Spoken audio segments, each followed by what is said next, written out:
This is the process shot. I'm Michael, I'm stuck in a movie theater, and I've seen Space Jam, an animated sports comedy from 1996 directed by Joe Pytka, but more importantly, starring basketball giant Michael Jordan and animated legend Bugs Bunny. And yes, they do give him top billing. Anyways, it follows Jordan after having retired from basketball and taking up baseball. He ends up being whisked away into the underground cartoon world of the Looney Tunes, where he's asked to help them in a basketball game where their freedom is at stake. And if they lose, they end up as slaves at an alien amusement park. Jordan agrees to this, despite the quick realization that he has a lot of work ahead for him.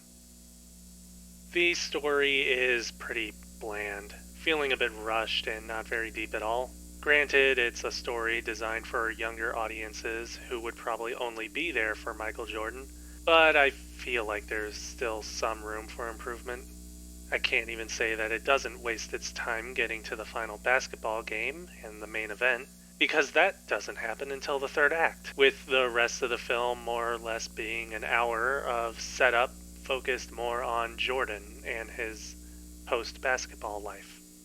He doesn't even join the Looney Tunes until closer to halfway through the film, and up until that point, we are more or less stuck with his and other athletes' lack of acting skills as they kind of sleepwalk their way through their roles. Thankfully, the latter aren't the main focus of the film, but Jordan is, and it doesn't improve, especially after he finally meets up with the Looney Tunes and has nothing but a green screen to act against. I will say that when the film finally settles into Toon World, or whatever it's referred to at literally one point in the film, the cinematography and overall visual style adapt to this new world very well. The shots take a less realistic flow, moving the camera with the freedom that animation offers, and allows for a good amount of visual comedy. The only issue, again, is Jordan himself, who is inserted into these shots in ways which attempt to make his presence feel like a natural fit, but only serves to make him stand out more. At times it does work, but those are usually the more natural looking shots, and not the stylized angles. Overall, it comes out as low quality, and although special effects in the 1990s were hardly the greatest, it's still a bit jarring.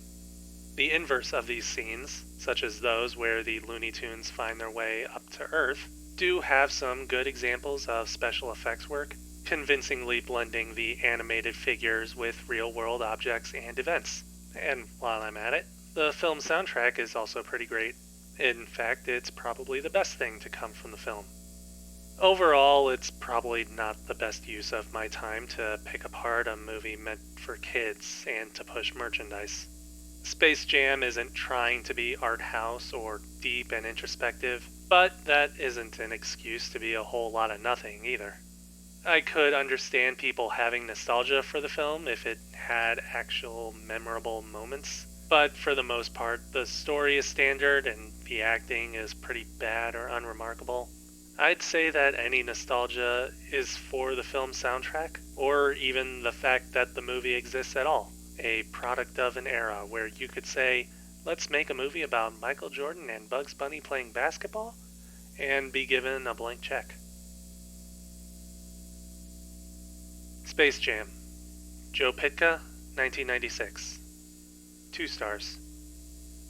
I can't really recommend it, but I won't stop you from watching it. I'd say to find the soundtrack instead. And that's all I've got here. You know the drill though. Leave a like or a comment if you liked or want to comment on this, and subscribe if you want to see more reviews like this. I still have to find a music player around here. Something that plays CDs maybe, or cassettes.